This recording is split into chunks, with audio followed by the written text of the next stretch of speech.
All right, we'll get started. First of all, thank you for joining me today. Hopefully you guys are still awake after lunch.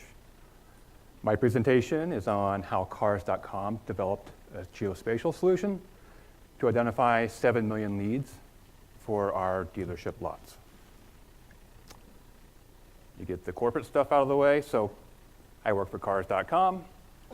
We were launched in 1998, and we're headquartered in Chicago, Illinois. Illinois? Yeah. And we're one of the original .com companies in Chicago. We are the leading digital automotive marketplace that connects thousands of local dealerships across the country with millions of consumers. Cars.com is transforming the car shopping experience. So I'm Jeff Bloomfield. I'm a senior software engineer. I've been at Cars working with Tableau since 2014. I helped develop our initial dealer reporting solution. I also manage our internal 8-core Tableau server, our external 16-core Tableau server. I helped establish our Tableau self-service initiative, help run our office hours, and help develop dashboards that are both internal and external facing. Interesting fun fact, I sold my car last year, even though I work at Cars.com. I put more miles on my bicycles than I do on my car. And since we're at a software conference, I included a picture of my Zwift virtual cycling avatar. If there's any Zwifters out there, you see me out on Zwift, feel free to throw me a ride on. Okay, when we launched our integrated geospatial solution a couple of years ago, we saw a lot of industry buzz, but we never expected to get a patent for it.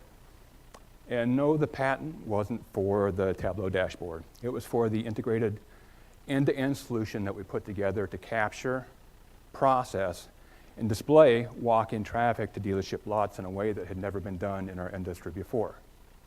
So for the first time, we could actually show dealers physical traffic to their lots along with the vehicles that people were looking at while they're using the Cars.com app. So in this presentation, I'm going to focus on the process that we went through to capture and manage those various data feeds, how we generate our primary Tableau extract and how we take advantage of Python to use Tableau's built-in spatial capabilities, and how we built our dealer lot and dealer cross-shopping maps in our Lot Insights dashboard. So, quick overview of the dashboard. We see about 8,000 monthly views, and it actually gets printed quite a lot each month. Most of that is when a dealer or a salesperson will go into a dealership and they want to leave something with a dealer, maybe with some notes on it, so they'll print it off. Has about a 5.5-second load time, which is within our 7-second SLA that we have for these dashboards, and has 13 months worth of spatial data in it. And it's important to call out that the data is all commingled together for all of our different dealerships. We'll look at how we manage that in a little bit. And the data's striped across 3 different extracts. I'll also talk briefly why we do that in a little bit as well. From a user standpoint, let's see if I can get this to work. So when a user logs in, they're able to see traffic that is showing up on their lot, so within their dealership boundaries, along with traffic that is near the lot. Quick, is that bouncing for you guys too? Okay, I have to make sure I'm not going crazy. They're able to see a numeric representation of what those numbers look like, along with some information around their market. So how many average mobile searches from a percent standpoint are there? How many of those searches have location services turned on, which is interesting, right? So if we're showing 115 walk-in leads right here, we're only able to capture about 42% within that market. So that number is probably actually over double what that 115 is. They also see a monthly breakdown of that on the lot, near the lot traffic.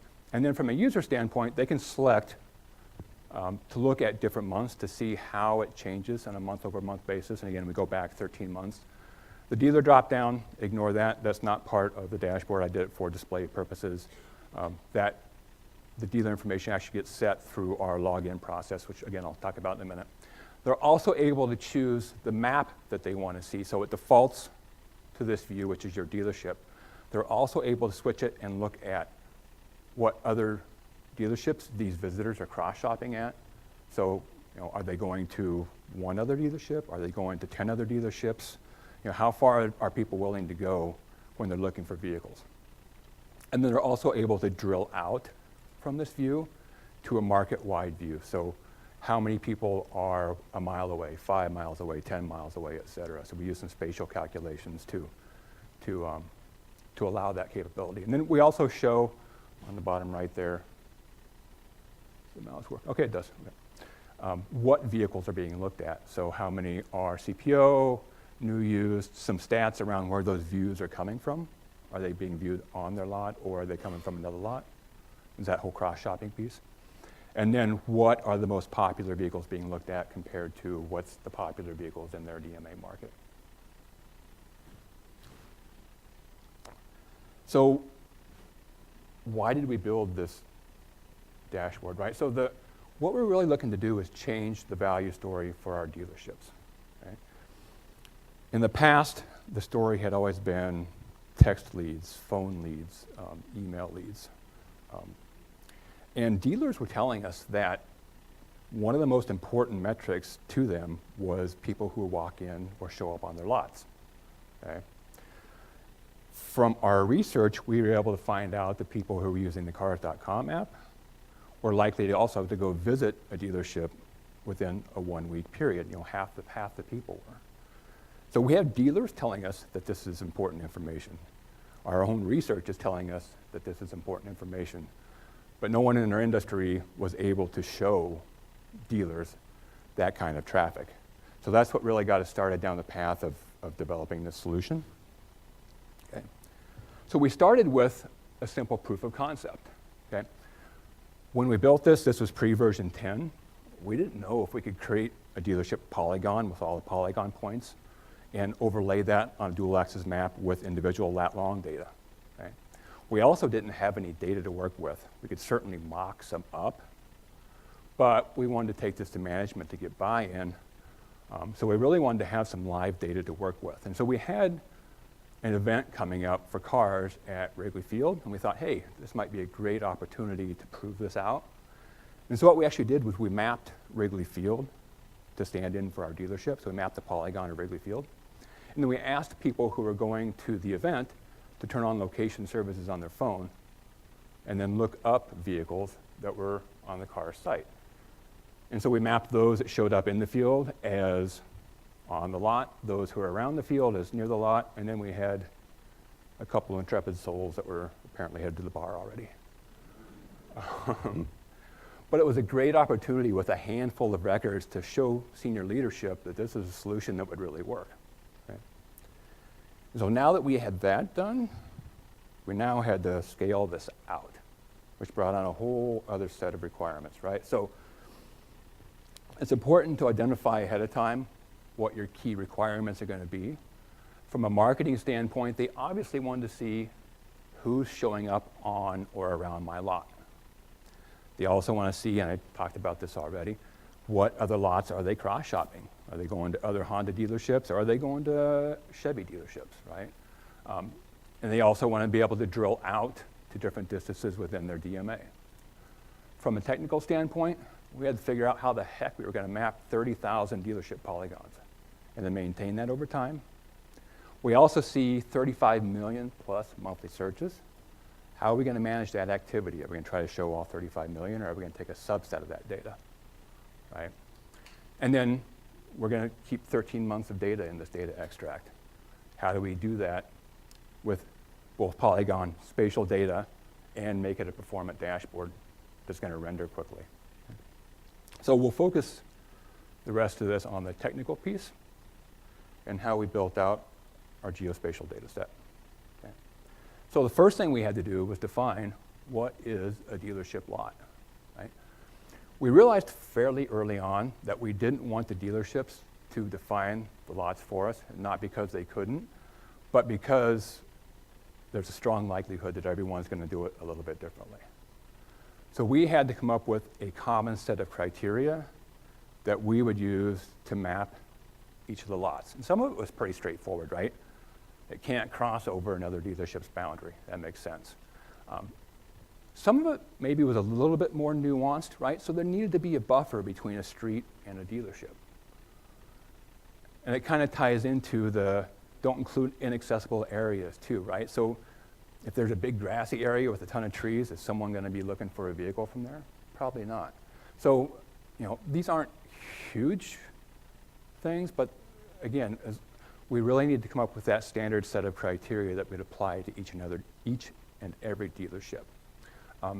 The other thing that we came up with was that each dealership has on average about 15 polygon points. And so figuring out what the centroid is on each one of those and having it be consistent proved to be a little bit more challenging. So what we ended up doing was we determined we wanted to make the centroid of each dealership the central point of the largest building on the lot, which when you think about it, right, that's normally going to be where the dealership's inventory is and where the salespeople are. So, and you'll see in a minute, we use that to determine a radius out in terms of visitors that we're going to look at. Okay. So that's how we define the lot. The next thing we needed to do was map those 30,000 dealerships.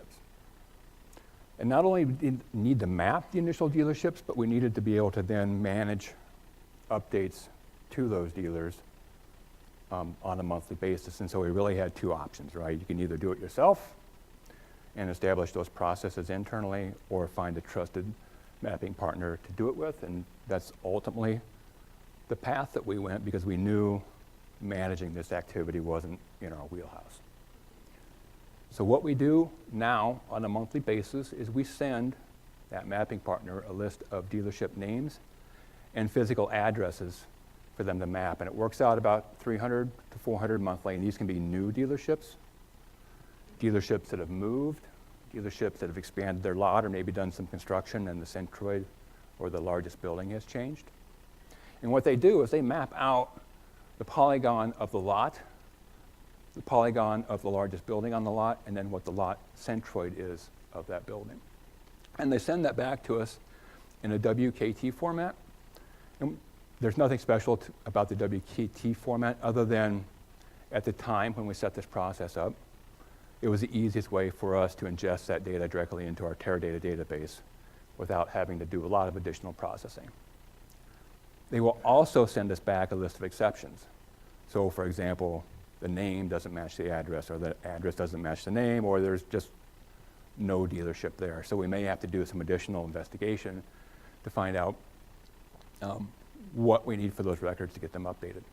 And then we load that data into our dealer lot table, and I just want to call out, we also assign a unique random ID to each dealership, and we use that to manage that commingled data. And again, we'll talk about that in a minute. So next, we had to capture and process 35 million monthly searches. So breaks down to about an average of a little over a million searches on the Cars app and mobile site a day. We determined that showing searches from all over the US wasn't particularly important to a dealer, right? Remember, the goal of this was to show them walk-in traffic.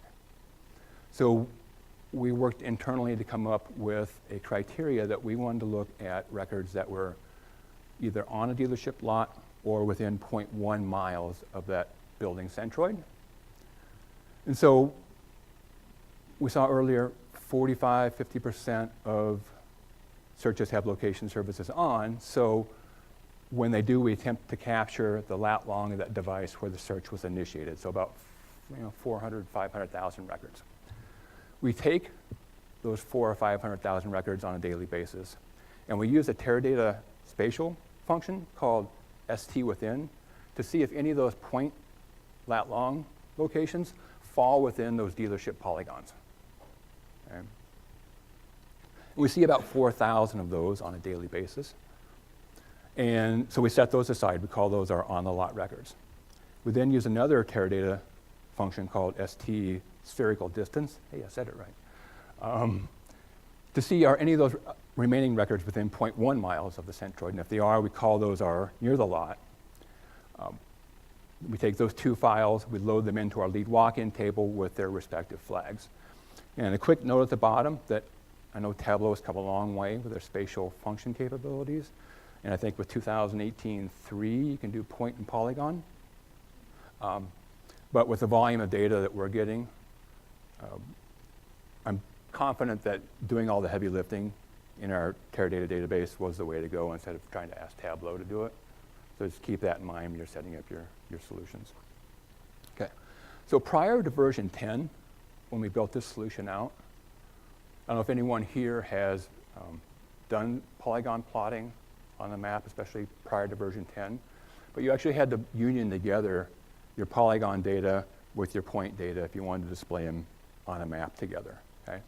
So what that meant was that we were displaying 500,000, or loading 500,000 additional records into our data set that we really didn't have to because they didn't have any visitor data associated with them. Okay? So with the release of Tableau 10, it now has spatial capabilities, but the spatial capabilities are native only to, I think, Postgres and to SQL Server. Okay? So we wanted to take advantage of those capabilities, but Teradata obviously doesn't support those. So what we did, we developed a Python script that will extract that data out of Teradata and transform it into a GeoJSON file for us. And because now you can cross-join in Tableau, we take that GeoJSON file, write it to a network share location, and then we can output the Teradata visitor data, cross-join those together, and now we have our data set that we can load into Tableau. And we can take advantage of those spatial capabilities, and it allows us to get rid of those 500,000 dealer records. So real quick, before I talk about the spatial worksheets, we create a framework that we use whenever we're creating new dashboards for our dealer reporting environment. And we do that because it allows us to standardize the look and feel and allow people to focus on the visuals as opposed to, making sure the layout's correct or the logo's in the right place or the footer's filled in correctly. The other thing we do, and this is why earlier I mentioned that we assign a unique ID to each of the dealerships, because all of our data is commingled together in a single extract, is users get to these dashboards through our web portal. So they have to log onto that portal and authenticate. And then through Trusted Ticket, Tableau is going to send a URL to Tableau server when they click on a dashboard link. That link will include some called UUID, but some parameter values that's going to make sure we set the dashboard values correctly. So you're going to see in the string, it will always have a UUID value. It's always going to have a DMA code value. And you can see a list of the parameters that we set up as part of our templates. And then when we publish these to Tableau server for usage, we set all those values to 0. So that way when a URL string gets passed, if it has the correct information, the data shows for a given dealership. If the information's incorrect or something's not right, because all those values are set to 0, nothing's going to show up. We haven't had that happen yet, but it's just an extra safeguard that we put in place to make sure that we're not showing the incorrect data. So I mentioned 3 extracts before. Lot Insights is our primary, which we update daily and has data for the last 13 months. Our DMA extract has the DMA information in terms of mobile searches and location services turned on, and then the impressions we keep for just the last 3 months, and it shows the vehicles are being looked at. I put this on here because I wanted to call out that we don't blend in any of our workbooks. Okay? Each of the data sources that we create will have that UUID, unique ID, or a date value, or the DMA. One of those key parameters that we use to set through that URL string will always be present in those files. So that's how we set the data. So even though those extracts are obviously used on are all used within a single dashboard. There's no blending going on. We don't have to worry about cardinality between data sets because the parameters take care of showing the correct information. Okay. So the first dashboard we'll walk through as part of the demo is our dealer lot map. Absolutely nothing fancy about it. Matter of fact, quite the opposite. Our goal was to keep it as simple as we could. Excuse me. We played around with utilizing Mapbox to show a satellite view, to show some additional information on the surrounding maps. What we found was it actually started taking away from the message that we were trying to tell them. And that's the visitor traffic that's showing up on and around their lot. So it's going to be unique to each situation, but keep in mind that sometimes less is more when you're developing these geospatial solutions. It's a straightforward dual axis map where we're overlaying visitor information on top of the dealership polygon. We try to brand it and make it personalized by utilizing some cars shape files and cars color palettes, and then provide additional context by using tooltips. So again, to keep the map as uncluttered as possible, especially since all of ours are built to show up in an iPad format. So the more cluttered they are, especially on an iPad layout, the harder it is to read what's actually going on the map. The other one that we'll look at is our cross-shopping map. And this is where we take a look at what other dealerships are those visitors also going to within a given month. We can't utilize our standard UUID filters on here because it would filter out the other dealership information. But we can utilize Tableau sets and using some conditional functionality in a set to make sure we're showing other dealerships only for those visitors to a selected dealership. And we use the great circle distance formula to show some additional contextual information. So how far away is that dealership? How far are people willing to travel? You'll see in a minute, even though we bring on the geometry field, so we could click on the geometry and show that on the map, because a polygon is obviously extremely small, we actually use the dealership lat and long location, and we do some validation using some built-in Tableau functions, which we'll look at here in a minute. And just like before, we use tooltips to provide some additional context for people. All right, let's go ahead and jump into the demo.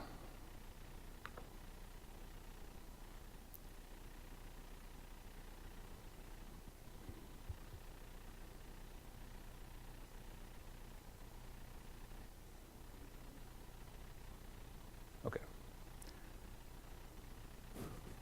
So I'm going to start out by just clicking on the spatial file, because I want to bring in my geometry file for my dealerships, okay? And it's just a straight GeoJSON file that gets saved to a network share, and it only has two fields in it. It has unique customer ID, and it has the Tableau representation for the polygon geometry in it. Then I can click on Add to add in my visitor file and do a cross-database join. I'm going to have the CSV file stand in for Teradata. I'm going to tell Tableau to join on the customer IDs. And now we get our full file of dealership and visitor information. And if I sort the customer file now, you can see instead of the unique customer ID, I get multiple values depending on the number of visitors for a given dealership. Go ahead and create an extract off of that. Go sheet 1. Okay, what's it complaining about here?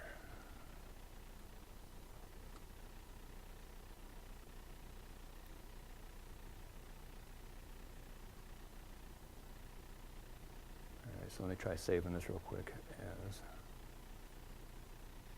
no, that's what it is. My apologies. Let me open my shell real quick.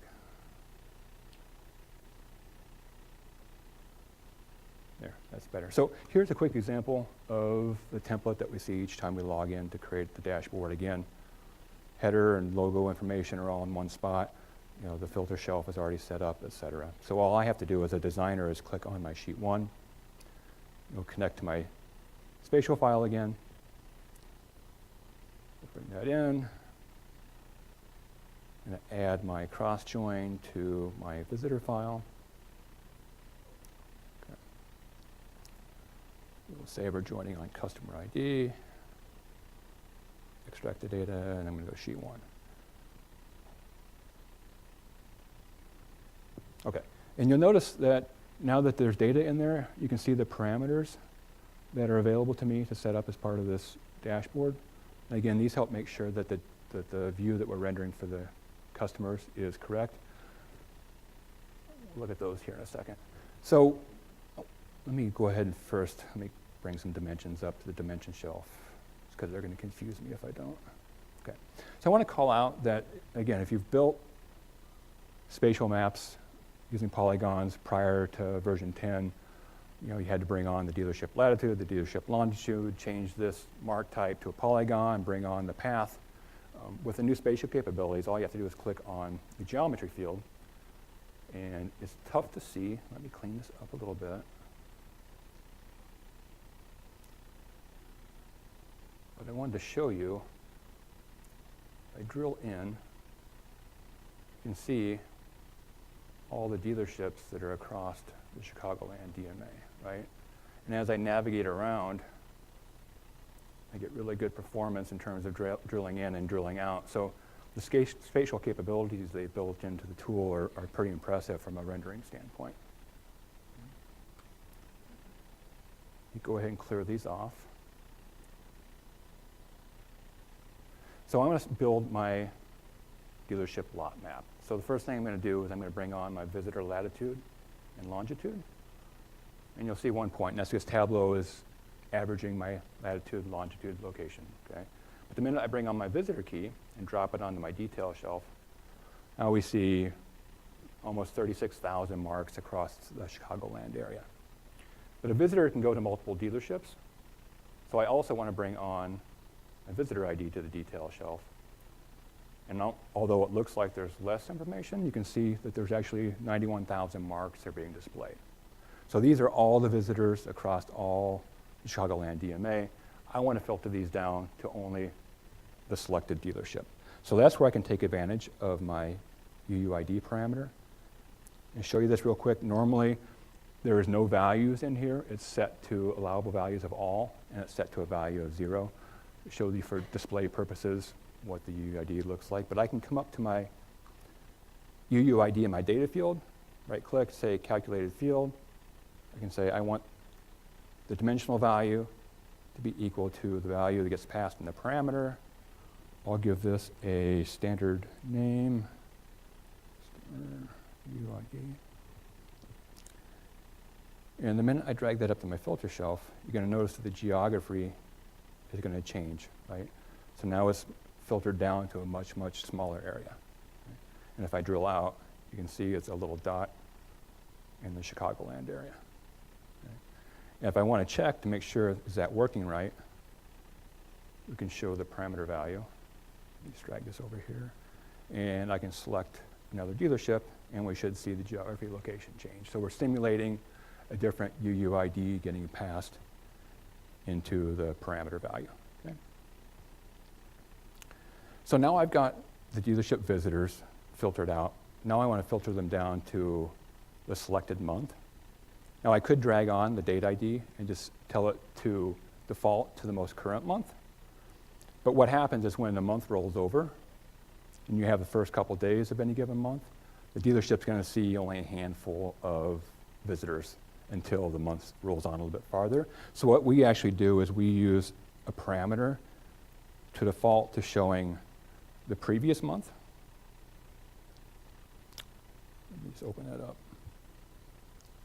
Okay, and it's just a value of 0 through 13. And again, we set it the previous month, so we make sure they always have a full month's worth of data in there. I can come up to my date ID field. I can just say create a calculated field, and we're going to use a date difference this time. And we're going to set that date difference to be at the month level. And we want the date between the date in the file and the day that the person's looking at it, and we want that to be equal to the numeric value that gets selected in the month filter. Okay? Call that month selected. Okay. And drag that onto the filter shelf. And now we can see the data for just the specific month. Okay? And again, if we switch the values, we should expect to see the date, the fields change. Okay? So we've got the right data, we've got the right month. Now we need to start personalizing this a little bit, right? These are visitors, they're not little dots, so maybe we want to utilize a shape palette to make them a little bit more relevant, okay? And let's go ahead and click on shape, and all kinds of gender choices will just be, oh, I'm going to increase the size a little bit. Remember, we also bring on a flag indicating whether they're on the lot or near the lot. So we can use that to help records stand out depending on what type they are. And we can use a branded color palette to help personalize those a little bit more. So I'm going to make those a lighter purple, and those a darker purple. All right, so now we can really kind of start seeing the information, but we still don't have the lot on there, right? So now we need to create our dual axis map, and so I'm going to make a copy of my longitude and come back to that first mark and drag off the OTL and drag off the visitor key, and now I can take advantage of that geometry field. I can drag that onto my detail. Nothing happens until I change this to say I want this as a map. Okay. And there's my polygon. And again, we want to keep this as minimized as possible, so I'm actually going to change the background to be even less obtrusive. I can come up to my values and I can say, okay, make this a dual axis. And now we've got our visitors overlaid on our dealership map. And remember those criteria that we came up with when we were establishing what our polygon criteria were? You can see some of that, right? Where we're not including areas where a person wouldn't search for a car. And there's a boundary between the dealership and the street, right? And then as we switch months, right, we see how those values change. And you could put a selector on the pages shelf too, right, and let them page through how it changes month over month as well. Okay. So now we know how many visitors there are to this dealership for the previous month. If we look down in the marks, we see there's 101, right? One mark is for the polygon, the rest are for the visitors. Now I want to see, of these 100 people, what other dealerships are they going to, okay?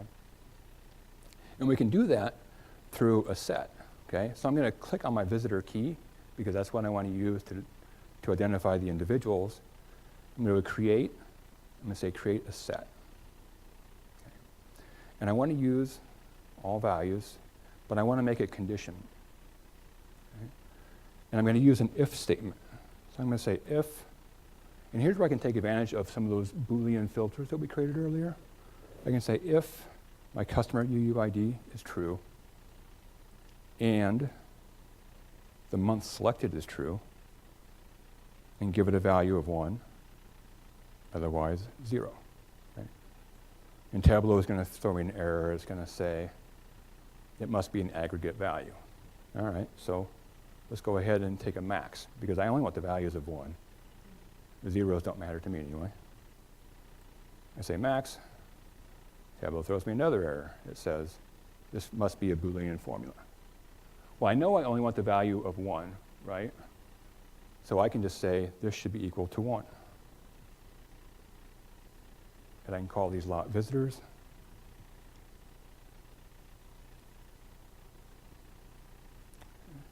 I click OK. And if I open up a new sheet, if I drag on that set and then bring on my visitor key, I should expect to see 100 records, right? When I bring it on, I see those 100 records. So I'm fairly confident that we're going to be displaying the right information. So like before, we want to bring on lat long. This time we're going to bring on the dealership lat long. Again, we could click on geometry, but the polygons that show up are going to be so small it'd be hard to see, especially if they're more than a couple miles apart. So we'll bring on our latitude, longitude, Again, it's going to average those together. Let's go ahead and bring on our customer ID to our details tab. And now we can see all the other dealerships that are being visited. We still need to filter this data down to the selected month. So we'll go ahead and bring that onto the filter shelf, say true. And let's play with our map just a little bit, make it a little bit more readable.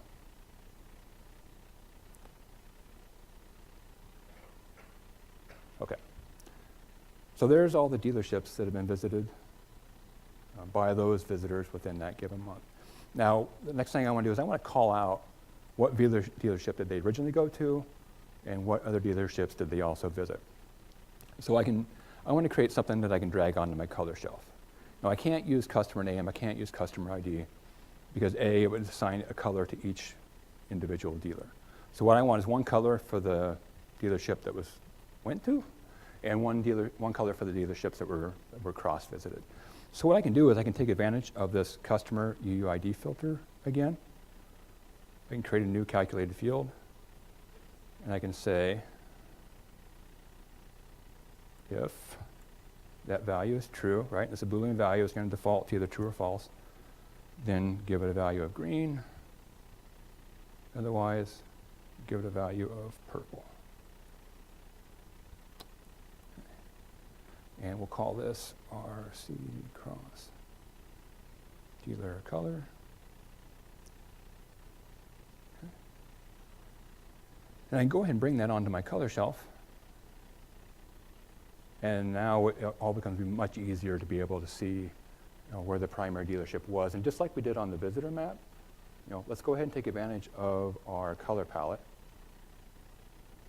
Let's make the visited dealership green, the cross-shopped dealerships purple, and these are dealerships, so let's make these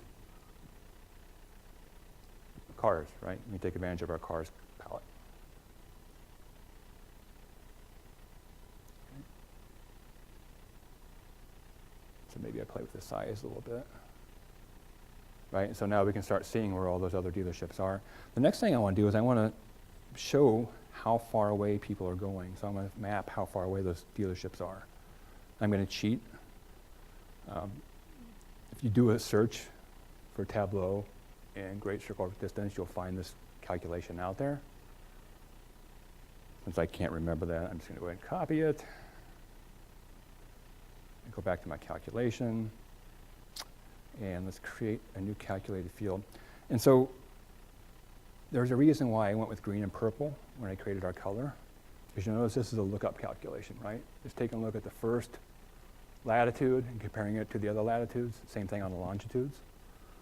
And so by setting green and purple, G is going to come before G. So it's going to sort green to the top and use that as my starting point for lat and long to do the comparison with. Okay. So I'm going to name this C.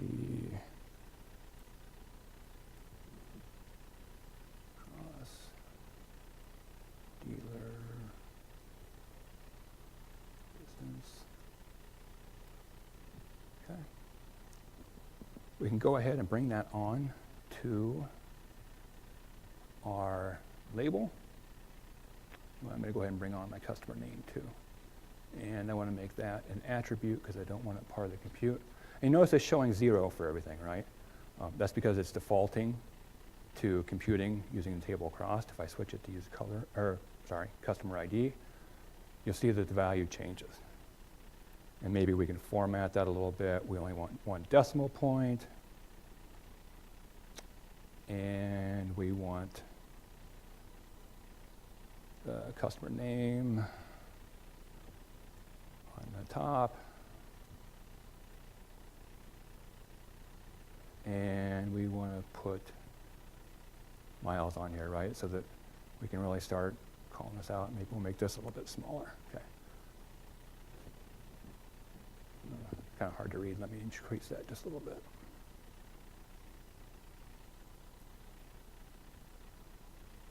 One of the things you can do is within Tableau, it has a radius tool. So if I click on that and put my cursor where my starting dealership is, If I go out to Bus Ford, for example, I should see that's about 39 miles away, right? If I go to AutoNation, it's 24 miles. You can see on the radius tool, it's showing me what the distance is. So it's a really easy and quick way to make sure that your calculation is working correctly when you're doing a distance calculation, right? The other thing I might want to do is I might want us to filter this down to only the top dealerships based on the number of visitors that went to it, right? Maybe there's some dealerships that only had one cross visit, and I don't want to pay attention to those. I want to focus on those with the most. So the other thing I can do is I'm going to go ahead and sort this, and this is for something we're going to do here in a second. I'm going to sort this based on visitor key by count in descending order. Okay. The next thing I want to do is I want to create another calculation that looks at the number of visitors, and I've got a parameter that just has a numeric value in there that will allow me to set how many I want to show. And so I'm going to come up to my visitor key field, and I'm going to create a new field, and I'm going to do a rank unique, because I want to rank the dealerships based on the visitor count. And let's say count visitor S key, and I want that to be less than or equal to the value selected in the parameter. Okay. And we can call this F cross visitor count. Okay, drag that up to my filter shelf, and it's going to evaluate the true, because just like before, the compute is defaulting to table across. We can go ahead and select customer ID, say true, and now we should see that value change. Okay. And what did I do here?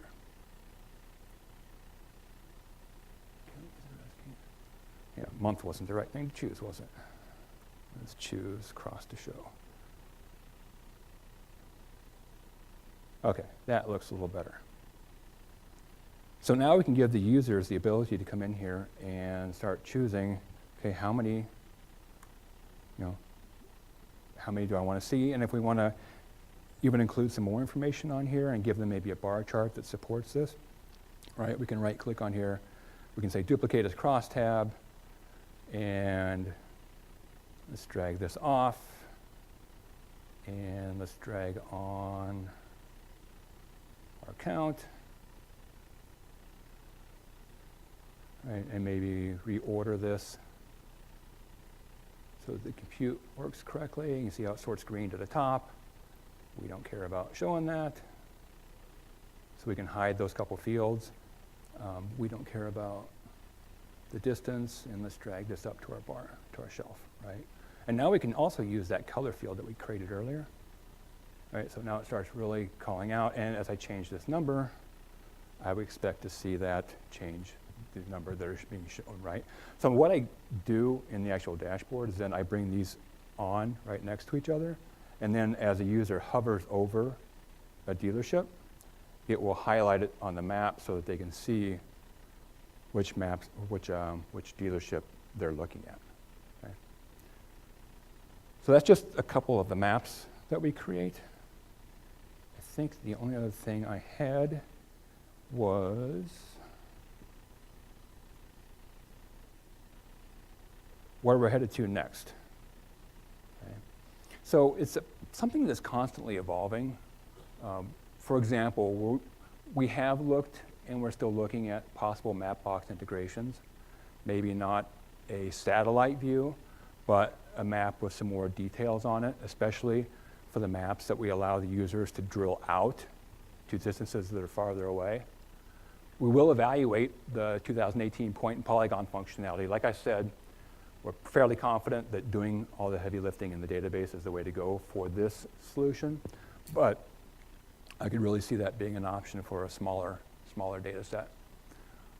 We've looked into showing visitors who have written reviews.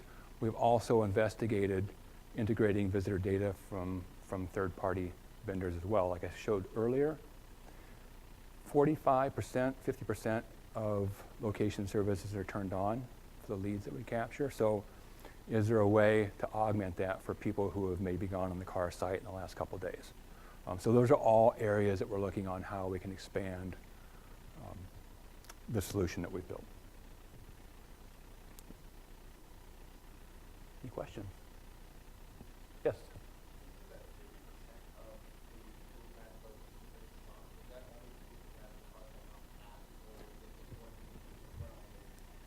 So the visitors that we're capturing are people who are on the cars.com app, on either the app or the mobile site, and they are on a dealership lot, and they have location services turned on.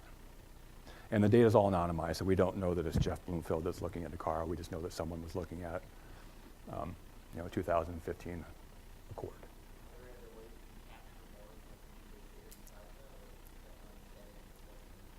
So to the last point about how we're looking at augmenting that, right? There are vendors out there who capture lat long data of devices.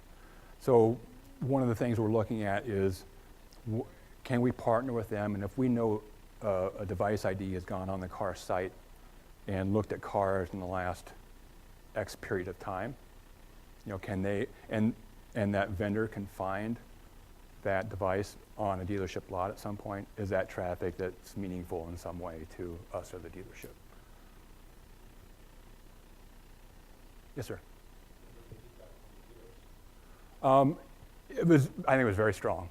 It was something that was kind of shocking to them, I think. Well, shocking to all of us because, it's the first time that anything like this had been rolled out. They are looking for us to enhance that, right? They want to know more about what vehicles are being looked at, and they want to know more, potentially even real time, right? And we've looked into geofencing as an opt-in option, right? Yes. So you get the lat long of Well, where the visitor is at.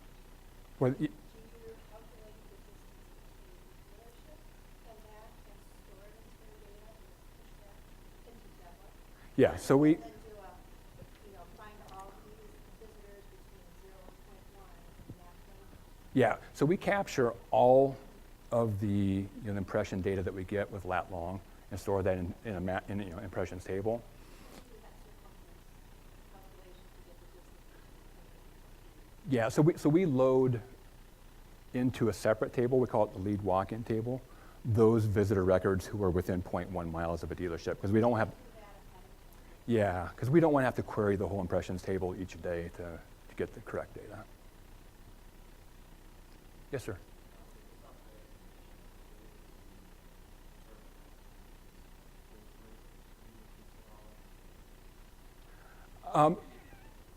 It has helped increase the attribution of sales.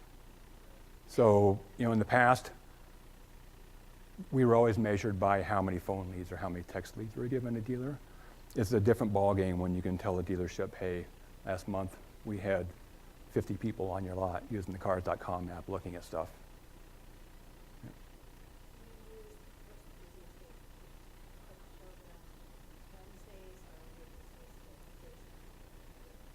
We actually use Viz and tooltips to help display that information. It's gotten to the point where they can look at the busiest day and the busiest time of the week. Yep. Yeah, and it's interesting in places like Illinois where dealerships are closed on Sundays. A lot of the times you'll see a spike on those days because people don't want to be, you want to look without being pursued by a salesman. Yes. Do you provide any information around dwell time, how long someone's on the lot, or proximity to the lot? We tell them the last time that person visited and how many times they visited within a given time period. They were there 30 minutes, or they were there 10 minutes. That's a request that has been, or a feature that has been requested. We just haven't gotten to that point yet. And how do you make the call between someone who's standing between two lots? Yeah, yep. And are you looking to like the min distance to a lot gives where you end up, that's the point you're going to capture because people all over streaming this data, you're going to have lots and Yeah, and so you'll run into situations, and I don't know that there's an elegant way around it, but you'll have a person who can be attributed to being on someone's lot. And if you're in an auto mall, you could be associated with someone else who's actually near the lot. So and I didn't show it as part of the demo, but in that cross-shopping map, we actually, because of that reason, we only look at people who were physically on a lot. We don't do the near the lot visitation, so there's an extra flag that we add in there. But yeah, that's something that we have to take into account, and that we try to make clear with the dealers that, you know, this is the kind of traffic that we're providing for you. Yeah. Yes, sir. How worried are you about measurement error? I'm sorry? How worried are you about measurement error in lat long? You know, as long as we're approaching it from a consistent methodology in terms of how we're measuring it, because there's always going to be some variables in terms of, you know, the lat long that's being captured. And up until maybe the last year, Android was off by, you know, it could be off by a certain distance. So, you know, you can't guarantee that the lat long that you're capturing is going to be 100% accurate. But as long as you're doing it in a consistent way each and every time, especially with your distance calculations, you know, that's about the best you can do. Yes, sir.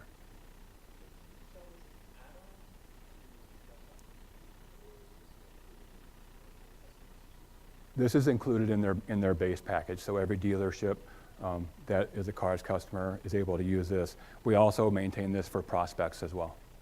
So if a salesperson is going out to a prospect dealership, they can load this up and show it to them. Yes?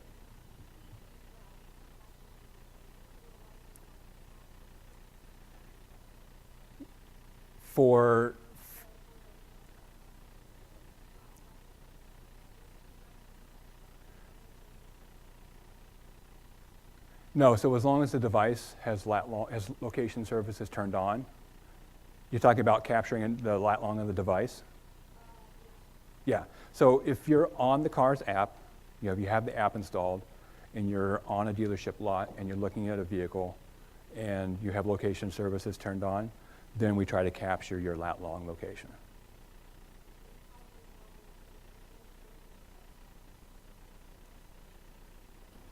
So we capture device ID, and that's how we can tie the vehicles that are being looked at to the device that's looking at them.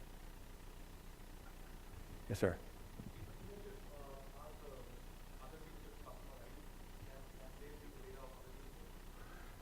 Technically they could, and when we first developed this solution, we hadn't rolled it out yet, but we were using just a standard customer ID. That's where we came up with that unique random ID, so that you can't guess, okay, my dealer ID is 59, I'm going to look at number 60. You know, it's a true numeric random value.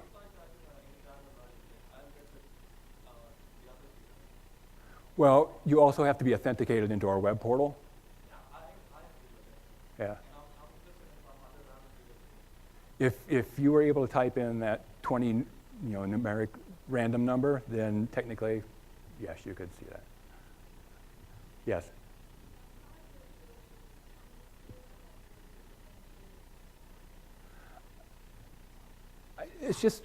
It goes back to helping support that message that we're driving value to our dealerships in terms of getting physical traffic onto their lots and helping them to sell cars, and then helping them understand what vehicles are people interested in that are on their lots, right? Are they spending a lot of money marketing certain vehicles that maybe aren't generating a lot of traffic, or vice versa? So it helps them understand the value of the visitors that we're bringing to their yes.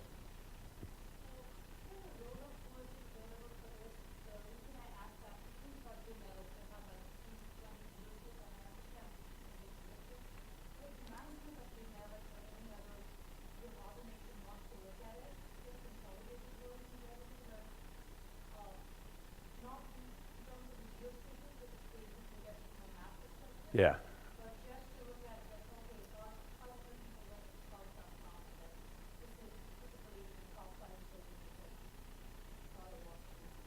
Yeah, and I believe our major account team has a custom version that they've developed for for those larger dealerships that have multiple locations. We also have what's called our dealer dashboard, which is the primary dashboard that a user sees when they log in. And that has the rolled up on the lot and near the lot traffic showing for that level of information.